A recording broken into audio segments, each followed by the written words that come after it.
Well, thank you all for joining us, and we have what we believe some good news to share with all of you today. After an awful lot of hard work by our city staff, the Corps of Engineers, and all of our partners, especially the dedication and commitment of Senator Kay Bailey Hutchison and Congresswoman Bernice Johnson, we're here today to announce solutions to address levee concerns and also the path forward to bring the Trinity River Corridor project to fruition, in light of the findings from the Corps' Periodic Inspection Report number 9, which dealt with the Dallas Floodway and Levee System. Now, as we've consistently said, and I want to stress again to everyone, public safety and flood protection for our residents and business owners is the highest priority for this city, and that is indeed our focus. Our levee system protects major residential communities and investments in the corridor. We realize that this represents $7.3 billion of the city's tax base near the Trinity River Corridor.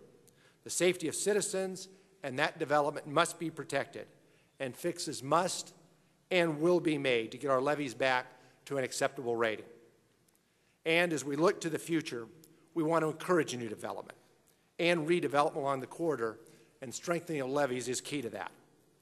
I also want to stress to everyone involved that everyone involved has reaffirmed their commitment to develop a system that will produce a completed project with all of the elements of what is known as the Balanced Vision Plan. As I've often said, nobody is saying that this will be easy, but we all believe that we can make this happen for the benefit of our citizens, both today and tomorrow. Now, let me set the stage and remind you what we are facing, and then I'll share with you our next steps and some of those solutions. The Dallas Floodway project historically received good, very good, or excellent ratings in both annual and periodic inspections that go back to the 1980s. Following the flooding that occurred during Hurricane Katrina in New Orleans, the Army Corps of Engineers changed its approach to its inspections for levees in the United States, and then they added a new rating system. This new National Levee Safety Program was implemented, which includes new standardized criteria for inspecting and assessing levee systems. Now, the Corps inspected the Dallas Floodway project in December of 2007, and then subsequently applied the new standards to periodic inspection number 9. Using this new criteria, the Corps issued an unacceptable rating to the Dallas Floodway project on March the 31st of this year, 2009. It's important to note that the items were rated by the Corps using visual inspections and engineering judgment. The Corps knew that additional analysis would be required to substantiate the findings of that study. Now, what was observed? Well, items such as erosion, vegetation, channel instability, and significant encroachments and penetrations that impact integrity and performance of the levees. Many of these items have already been fixed. We have some examples and pictures here in the flag room today so that you can see the problems and the solutions, again, that have already been addressed. Other items, though, will take time. Clearly, what is happening to our levees is not unique. This is something going on across the country in the wake of Katrina. Sacramento, the St. Louis area, and King County, Washington are also dealing with some of the same issues. Hundreds of levees are facing major fixes to comply, and more levees will be added to the list over the next few years. Now, I also want you to know there's an awful lot of false information out there. So I want to make one point very clear. We are not in this situation because of the Trinity River Corridor project. That is simply false. The project and the condition of the levees under the new standards set by the Corps are separate and apart from each other. If we never had a Trinity River Corridor project, we'd be in the same situation we are today. Now, here's another important fact, and it is important to understand and report to our residents that Dallas is in a much better position than many other cities, thanks to the Trinity River Corridor project. The project helps our situation greatly. Remember, this project began because the city wanted to boost its level of flood protection.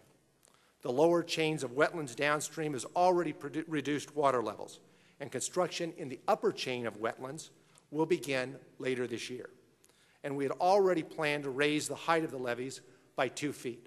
So as you can see, we're well down the road to improving the level of flood protection of our levees, and that will continue.